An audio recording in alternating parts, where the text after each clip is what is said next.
Thank you, Joshua, for sharing that insight. Now we move on to our next news. Israeli Prime Minister Benjamin Netanyahu says he hopes to reach a truce deal in the next few days to secure the release of more Israeli hostages still held by Hamas. This comes as the UN confirms the first delivery of fuel into the Gaza Strip in 130 days, about 75,000 liters, but warns that it's nowhere near enough to sustain vital humanitarian operations. UN officials say fuel shortages could cut off clean drinking water for tens of thousands of children and raise the risk of deadly diseases. Meanwhile, Doctors Without Borders says it has been forced to evacuate a clinic in southern Gaza as Israeli troops advance into western Khan Yunis, pushing displaced civilians closer to the sea. And in the occupied West Bank, an Israeli soldier was killed in a stabbing and shooting attack in Gush Etzion on Thursday. Israel's military chief, Eyal Zamir, visited the scene, calling it a grave terror incident and vowing to intensify counter-terrorism operations. Now we go back to Joshua Barnes. He's an anchor and correspondent. Joshua, what more can you tell us about the ongoing situation in Gaza related to Gaza? Well, yes, Suma, it is similar rhetoric to what I've just spoken about in the Russia-Ukraine war, not going on for as long. Of course, started with Hamas's 7th of October attacks on Israel, with thousands killed and hundreds of hostages taken. Following that, Israeli offensives have been strong. A brief pause in between at the start of this year after a ceasefire was agreed, with hostage exchanges also agreed. But since that deal broke down, further fighting has resumed and Israeli attacks have intensified. The situation is a complex one. Talks over a potential ceasefire deal have been ongoing. Several rounds of talks indirect with mediators including the United States, Qatar and also Egypt.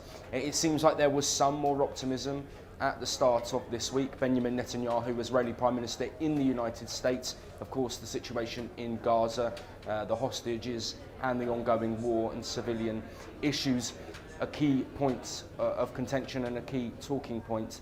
But it seems that there are still several gaps in a potential ceasefire deal. Israel want Hamas disbanded so they can't launch another attack like the October 7th.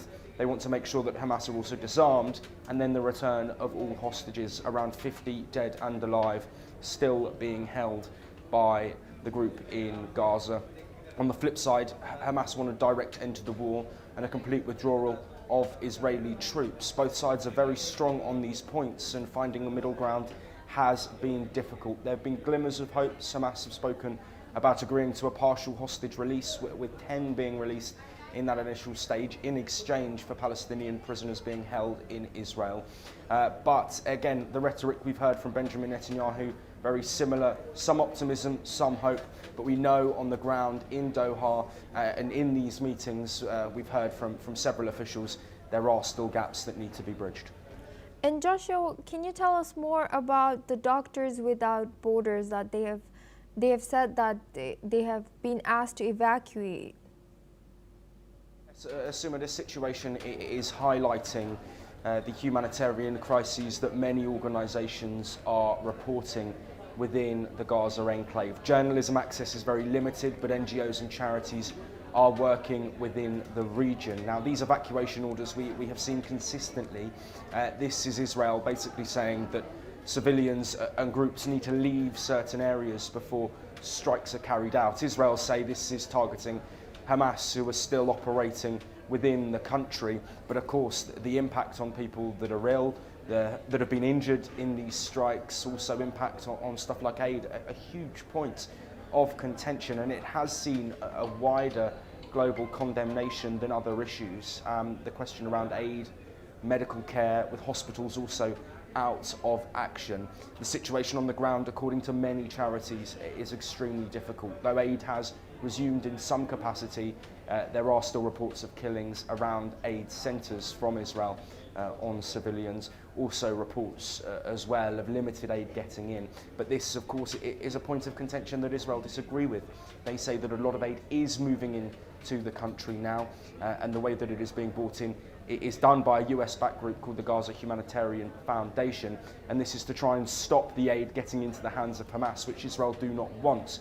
They do not want Hamas to use the aid, not just to, of course, look after the group and keep them ready to carry on fighting, but also to be used as a way of generating money to then sell it at an exorbitant price to the people living in Gaza. An extremely difficult situation, lots of questions raised about the humanitarian situation within Gaza, deaths reported on a regular basis. Ultimately, diplomacy could be the way to end that, and as discussed, there's still some way to go. Thank you, Joshua Barnes. Now we move on to our next news. U.S. Secretary of State Mark